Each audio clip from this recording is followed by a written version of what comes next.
사건으로 인해서 많은 어두움에 또 잠겨 있는 것 같습니다. 세월호 사건을 보면서 많은 것들을 생각하지만 저는 특히 이제 기본의 중요성, 기초의 중요성에 대해서 생각해 봤습니다. 기초가 안 돼 있고 기본이 안 돼 있을 때 결국 한순간에 이런 큰 사건을 일으킬 수밖에 없구나 이런 생각을 하게 됐습니다. 인생도 마찬가지인 것 같아요. 오늘 말씀에서 같이 기초가 얼마나 중요한가 우리 다시 한번 깊이 생각해 보는 시간이 되었으면 좋겠습니다. 세상에는 들어서는 안 될 말, 또 듣지 말아야 할 말이 있습니다. 세월호가 침몰하는 순간까지 선내 방송에서는 계속해서 선내 현재 위치에서 절대로 움직이지 마라 이런 안내 방송이 흘러나왔다고 합니다. 이 말은 결코 들어서는 안 될 말이었습니다. 그러나 착한 학생들은 죽음으로 인도하는 이 말을 듣고 행하다가 결국 안타까운 희생을 당하게 되었습니다. 참으로 가슴 아픈 일이 아닐 수 없습니다. 우리가 세상을 살아가는 데 있어서도 정말 듣지 말아야 할 말들이 있습니다. 그것은 바로 거짓 선지자들의 가르침입니다.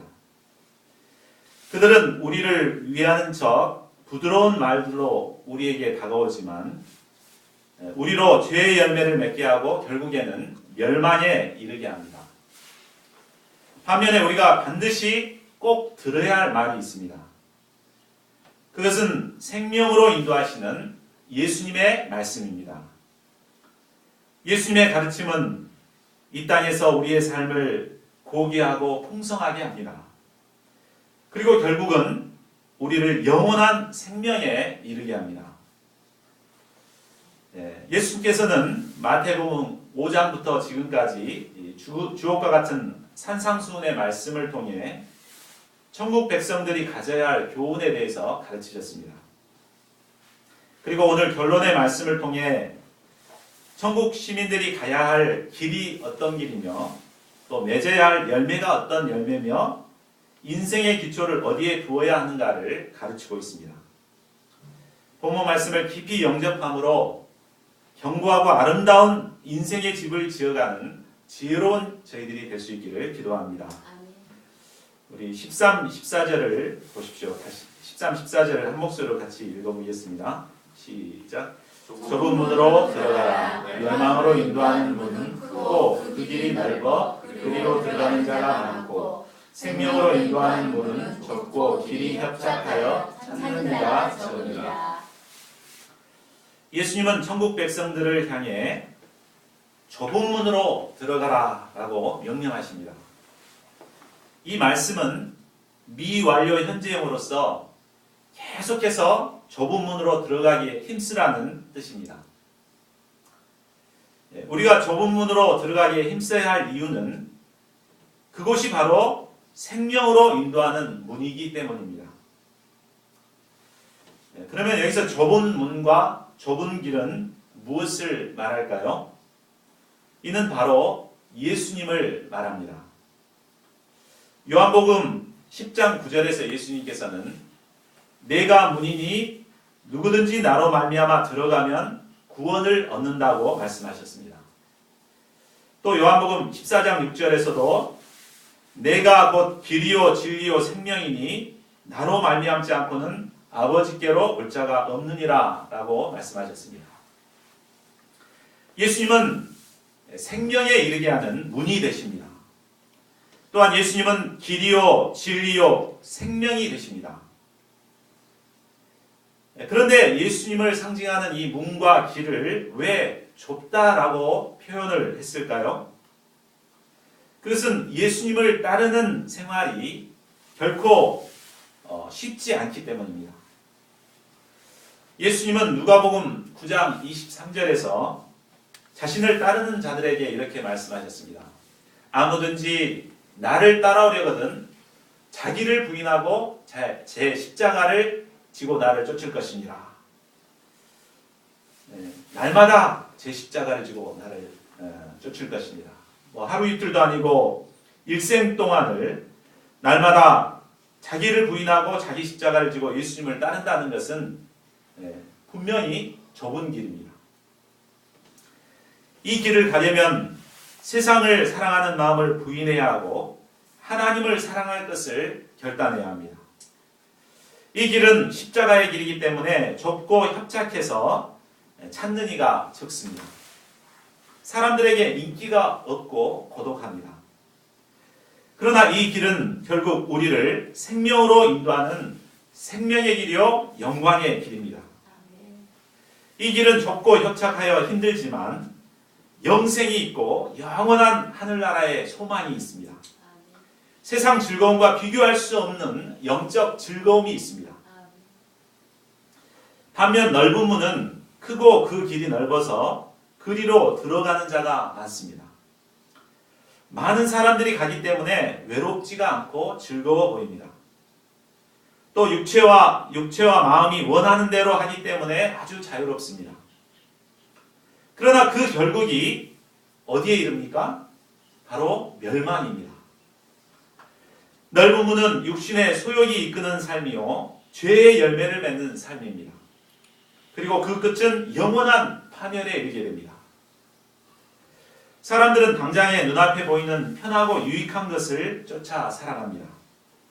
그러나 정말 중요한 것은 당장에 유익한 것이 중요한 것이 아니라 결국 어디에 도착하느냐 이것이 중요합니다. 만일 사람들이 결국을 생각하며 살아간다면 함부로 살아갈 수 없을 것입니다. 만일 이번에 세월호 사건을 낸 청해진 해운이 이처럼 엄청난 사고를 낼 줄 알았다면 그처럼 부실하게 운영하지는 않았을 것입니다. 많은 사람들이 눈앞의 즐거움만을 쫓아 불에 뛰어드는 불나방같이 살아갑니다. 특히 요즘 젊은이들은 먼 미래를 내다보기보다 당장에 눈앞에 보이는 현실을 쫓아 살아가고자 합니다.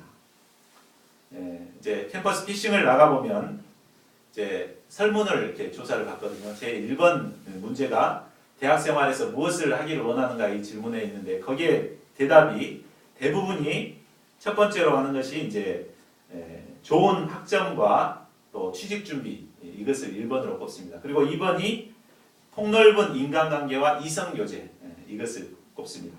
그 문항 중에 4번이 이제 진리에 기초한 올바른 인생관을 확립하겠다 이런 지문이 있는데 여기에 체크하는 사람은 요 근래 들어서 한 번도 본 적이 없습니다. 뭐 수백 명 이렇게 설문지를 봤지만 거기에 체크하는 사람은 없었습니다. 이처럼 사람들은 갈수록 눈앞에 보이는 현실의 유익만을 쫓아 살아가고 있습니다. 그러면 눈앞의 현실만을 쫓아 살게 되면 결국 어디에 도착하게 됩니까? 바로 멸망입니다.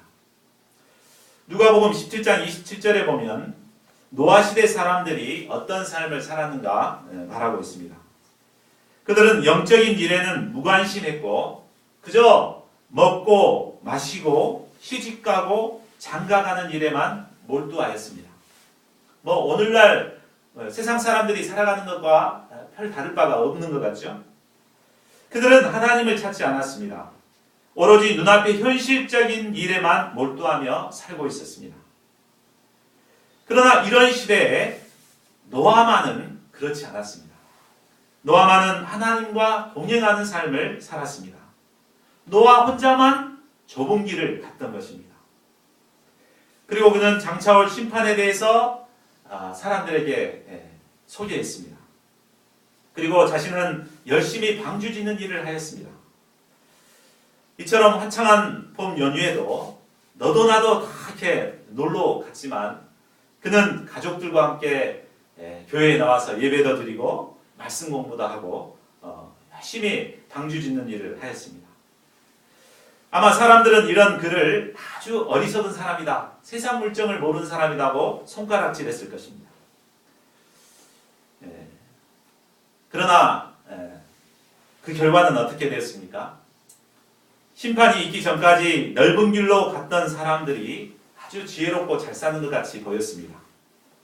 그러나 마침내 홍수 심판이 내려졌습니다. 넓은 길로 가던 사람들은 이 홍수 심판으로 물을 잔뜩 먹고 모두 다 멸망하였습니다. 그러나 좁은 길로 갔던 노아와 그 가족만은 구원을 받았습니다. 이처럼 현실의 유익만을 쫓아 살아가는 삶은 결국 멸망에 이르게 됩니다. 그러면 사람들이 생명으로 인도하는 좁은 문으로 들어가지 않고 멸망으로 인도하는 넓은 문을 선택하는 이유가 무엇일까요? 아마 가장 큰 이유는 심판이 나와 멀다고 생각하기 때문일 것입니다. 아직 죽을 때가 안 되었으니 젊을 때는 열심히 이렇게 넓은 길로 가면서 이렇게 자유롭게 살다가 심판이 임박하다고 느껴지면 그때 가서 좁은 길로 들어서야 되겠다. 이렇게 생각합니다. 굉장히 지혜로운 것 같죠? 그러나 인생의 그 길은 고속도로와 같아서 한번 들어서면 돌이키기 어렵습니다. 제가 이번에 서울 올라가다가 몇 번 길을 잘못 들어서 가지고 고속도로에 잘못 길을 들어섰는데 계속 가야 돼요. 어쩔 수 없어요. 한번 들어서면. 그래서 이처럼 넓은 길에 들어서 가지고 좁은 길로 이제 아무리 가려고 해도 그때는 늦습니다. 우리나라 속담에 센감도 떨어지고 익은감도 떨어진다는 말이 있습니다. 우리가 이 세상에 올 때는 주민등록 번호순으로 오지만 갈 때는 순서가 없습니다. 예기치 않은 하나님의 심판이 임하게 될 때 그때 가서 후회해봤자 소용이 없습니다. 적당히 신앙생활했다고 하나님이 적당히 봐주지 않습니다. 넓은 길로 갔던 사람들은 결국 멸망에 이르게 되고 좁은 길을 갔던 사람은 영원한 생명을 얻게 됩니다. 사람들이 넓은 문을 많이 찾는 또 다른 이유는 그 길이 쉽고 편하기 때문입니다. 사람에게는 안위를 사랑하는 마음이 있기 때문에 무엇이든지 쉽고 편한 것을 추구합니다. 신앙생활도 될 수 있으면 힘든 이런 개척교회를 오기보다도 아주 넓은 큰 교회 가서 십자가 없이 편하게 신앙생활하고자 합니다. 그러나 십자가 없는 신앙생활은 쉽고 편할지 모르지만 결국 우리를 멸망으로 인도합니다. 그러므로 우리는 좁고 협착하여 찾는 이가 없지만 생명으로 인도하는 이 좁은 문으로 들어가야겠습니다. 예수님은 계속해서 거짓 선지자에 대해서 경고하십니다. 15절을 보십시오. 거짓 선지자들은 양의 옷을 입고 나오지만 속에는 노략질하는 이리가 들어있습니다. 양은 순수하고 온유하고 아주 부드럽습니다. 반면에 이리는 교활하고 거짓으로 속이고 결국은 양들의 생명을 빼앗습니다. 이처럼 거짓 선지자들은 겉으로는 우리에게 아주 유익을 줄 것처럼 달콤한 말로 유혹합니다. 그리고 결국은 자신의 욕심을 채우고 그 양의 생명을 빼앗아 버립니다. 이번에 사고를 낸 청해진 해운의 배후에는 바로 구원파의 유병헌이란 사람이 있었습니다. 바로 이 사람이야말로 대표적인 거짓 선지자입니다. 그가 가르치는 구원파의 교리는 예수님의 십자가의 복음을 영접함으로 구원을 얻게 되는 것이 아니라 바로 자신이 가르쳐준 구원의 교리를 머리로 깨닫게 됨으로 얻게 된다고 말합니다. 그리고 한번 구원을 받게 되면 아무리 죄를 지어도 영원은 구원을 얻게 되므로 이제 육신은 아무리 죄를 지어도 지옥에 가지 않고 천국에 간다고 가르칩니다. 그러므로 회개할 필요도 없고 기도할 필요도 없습니다.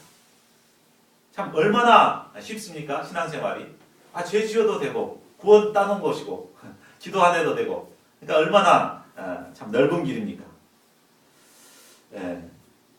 세상에는 이런 거짓 선지자들이 많이 있습니다.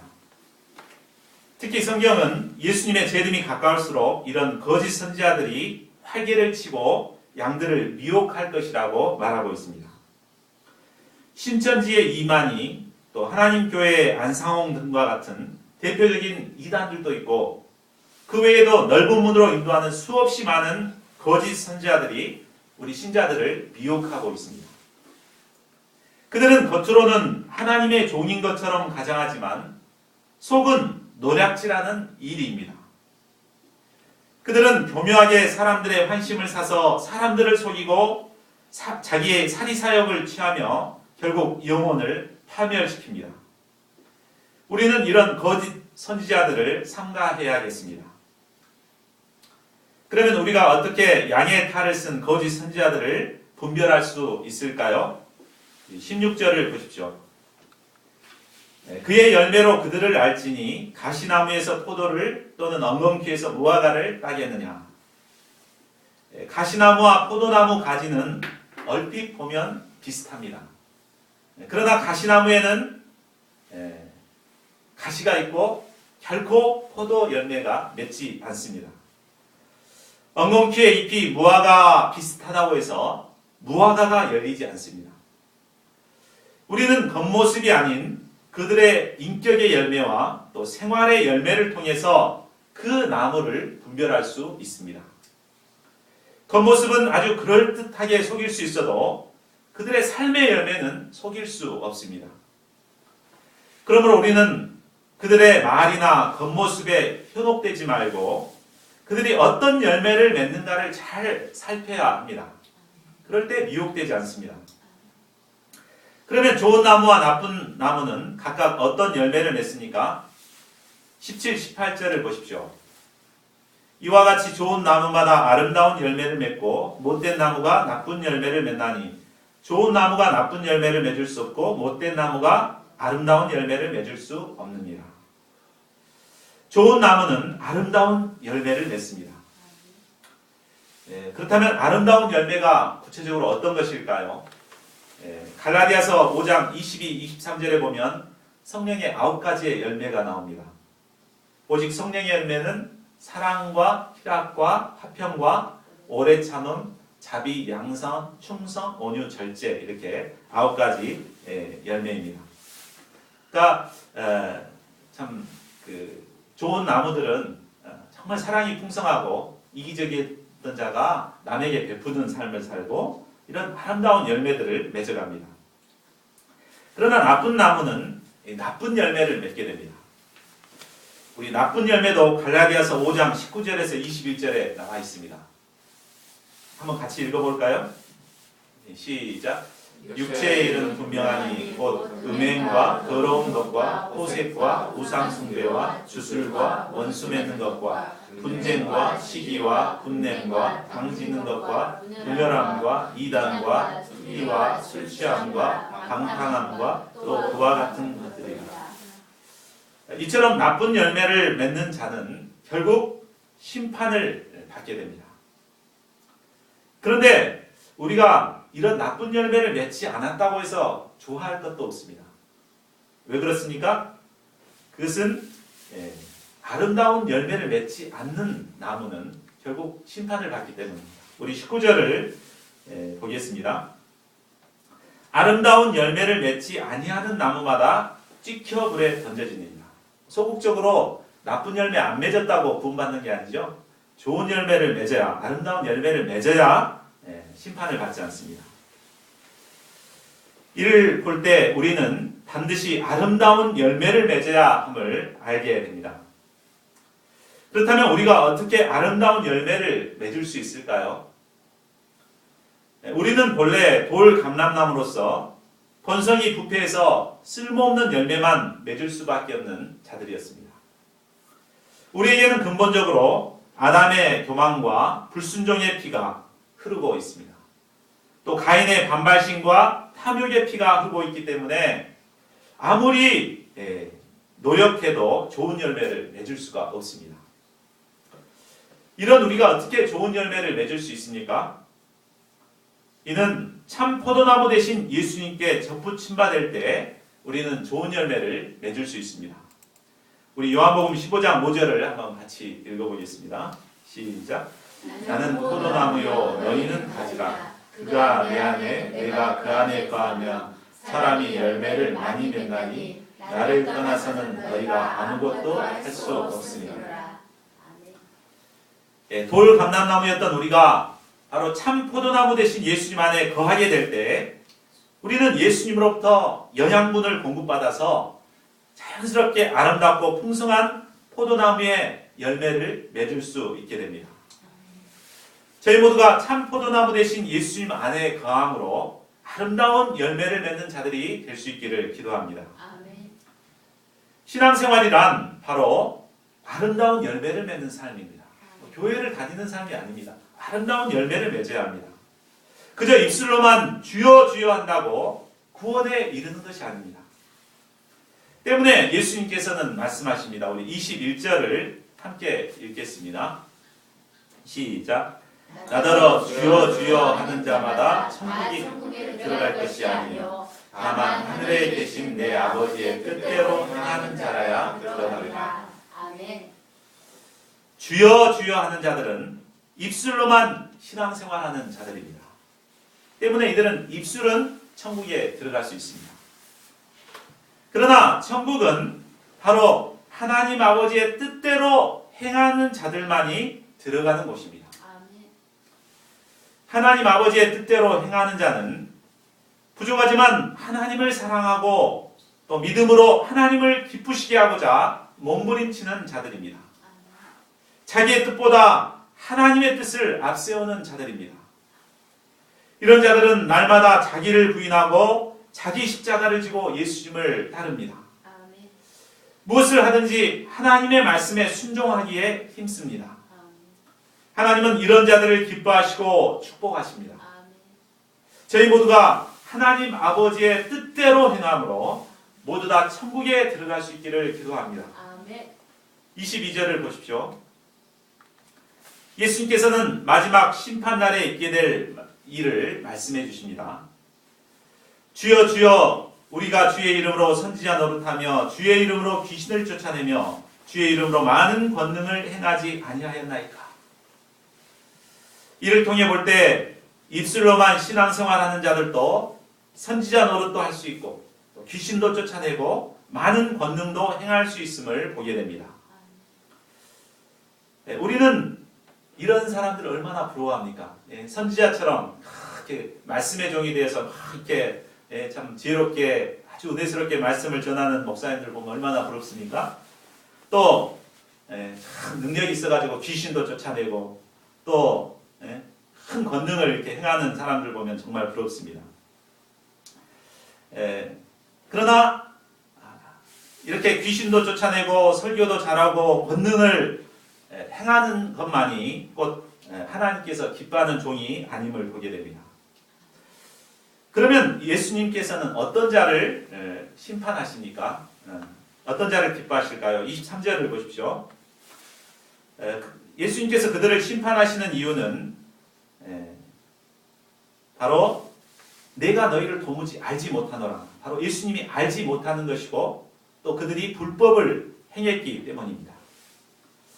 여기서 볼 때 우리가 맺어야 할 열매는 외적으로 설교를 잘하고 귀신을 쫓아내고 이렇게 권능을 행하는 것이 아니라 바로 내적인 열매를 맺어야 하는 것임을 알 수 있습니다. 가장 중요한 것이 바로 예수님과 나와의 인격적인 관계성을 맺는 것입니다. 예수님이 나를 알고 내가 예수님을 아는 이런 인격적인 관계성이 중요하죠. 그리고 또 불법을 행하지 않아야 됩니다. 그건 곧 하나님의 말씀에 따라 살아가는 삶을 말하는 것입니다. 또 이렇게 살 때 결국 심판 가운데서도 구원에 이르게 됩니다. 이제 예수님께서는 결론의 말씀을 하십니다. 우리 24절을 같이 읽겠습니다. 시작. 그러므로 누구든지 나의 이 말을 듣고 행하는 자는 그 집을 반석 위에 지은 지혜로운 사람 같으리니. 천국은 누구에게나 열려 있습니다. 누구든지 그랬죠. 그런데 한 가지 조건이 있습니다. 그것은 예수님의 말씀을 듣고 행해야 한다는 것입니다. 우리가 멸망으로 인도하는 거짓 선지자들의 말을 듣지 않고 생명으로 인도하는 예수님의 말씀을 들을 수 있다는 것은 그 자체가 큰 축복이요 은혜입니다. 그러나 듣는 것만으로는 부족합니다. 바로 들었던 말씀을 실제적인 자기 삶에 적용해서 행해야만 합니다.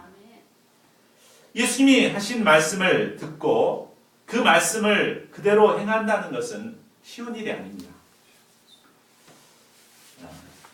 말씀을 듣고 행하기 위해서는 보이지 않는 가운데 수많은 내적인 투쟁을 해야 합니다. 바로 이기적이고 자기중심적인 생각들을 회개해야 하고 겸손히 예수님의 말씀을 붙들어야 합니다. 그리고 자신의 삶 속에 적용해서 구체적인 믿음의 결단을 해야 합니다. 그리고 그 결단한 바를 행하기까지 끊임없이 자기를 부인하고 순종하는 이런 내적인 투쟁을 해야 합니다. 이는 마치 기초를 반석 위에 세우는 기초 작업과도 같습니다. 집을 건축 하는 데 있어 기초 작업은 대단히 중요합니다. 그렇기 때문에 기초 작업하는데 아주 많은 시간이 걸리고 비용이 들게 됩니다. 그런데 사람들은 이 기초라는 것이 땅바닥에서 일어나는 일이기 때문에 겉으로 드러나는 일이 아니기 때문에 이것을 굉장히 소홀히 생각하기 쉽습니다. 그래서 이런 내적인 투쟁을 하지 않습니다. 그냥 듣고 아멘 하면 하고 그냥 주여 주여 하고만 말아버립니다. 이런 자들은 그 집을 모래 위에 지은 어리석은 사람과 같습니다. 이런 자는 아무리 많은 성경 지식이 있고 또 말씀을 들어도 순종하지 않습니다. 그들의 삶은 전혀 변화되지 않습니다. 오로지 자기중심적으로 살아갑니다. 이런 자는 인생의 기초가 눈에 보이지 않는다고 해서 무시하고 눈에 보이는 현실 세계만을 중요하게 생각합니다. 그리고 십자가를 회피하고 요령껏 신앙생활을 합니다. 이런 자들은 스스로 지혜롭다고 생각하지만 실상은 어리석은 자들입니다. 기초를 반석 위에 두었는지 모래 위에 두었는지 평소에는 드러나지 않습니다. 그러나 언제 드러납니까? 바로 비가 내리고 창수가 나고 바람이 불면 그 기초가 무엇인가를 알 수 있습니다. 핍박이나 질병, 불의의 사고와 같은 창수가 나거나 또 세상 유혹과 의심과 불신의 바람이 불 때 그 기초가 무엇인가가 드러나게 됩니다. 결국에는 죽음의 현실에 직면하거나 마지막 날 그리스도의 심판대 앞에 서게 될 때 모든 것이 벌거벗은 것 같이 확연하게 드러나게 됩니다. 우리의 인생은 집을 짓는 것과 같습니다.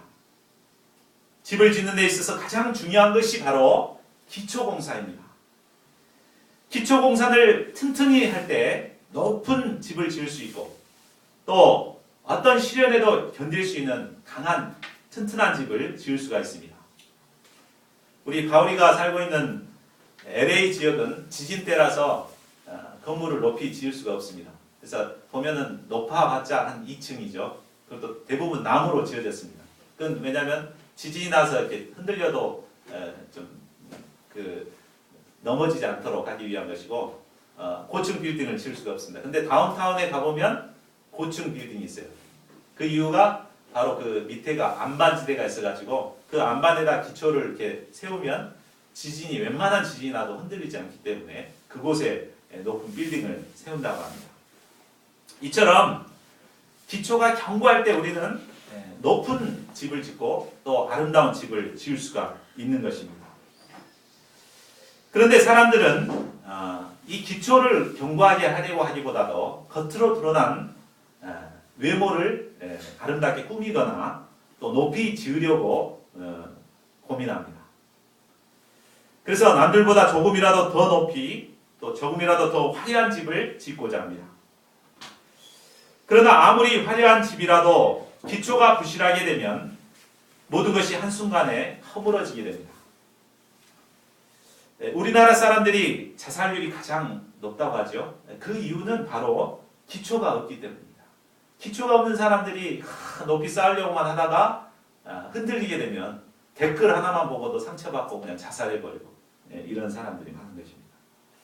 우리가 어떤 시련에도 흔들리지 않는 견고한 기초를 쌓기 위해서는 하나님의 말씀을 듣는 데서 그치지 않고 그 말씀을 행해야 합니다. 이를 위해서는 구체적으로 하나님께서 주신 말씀을 붙들고 자신에게 적용하고 회개하고 결단하는 이런 투쟁을 해야 합니다. 이를 위해서 우리가 이제 소감을 쓰죠. 이게 정말 중요한 훈련입니다. 그래서 우리가 말씀으로 지식으로만 할 것이 아니라 소감을 통해서 자기에게 적용해보고 결단하고 순종하는 이렇게 행할 때 결국은 우리는 견고한 인생의 기초를 지을 수가 있고 아름다운 집을 지어갈 수가 있는 것입니다. 저희 모두가 견고한 기초를 세움으로 어떤 역경에도 흔들리지 않는 승리의 삶은 또 아름다운 집을 인생의 집을 지어가는 자들이 될 수 있기를 기도합니다.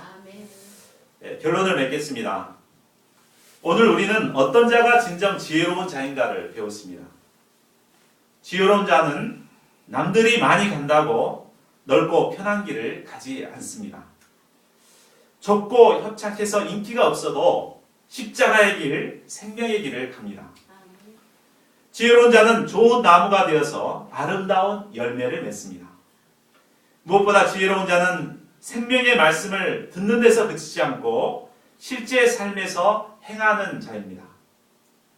저희 모두가 고난의 좁은 길을 사랑하고 아름다운 열매를 맺는 삶을 살 수 있기를 기도합니다.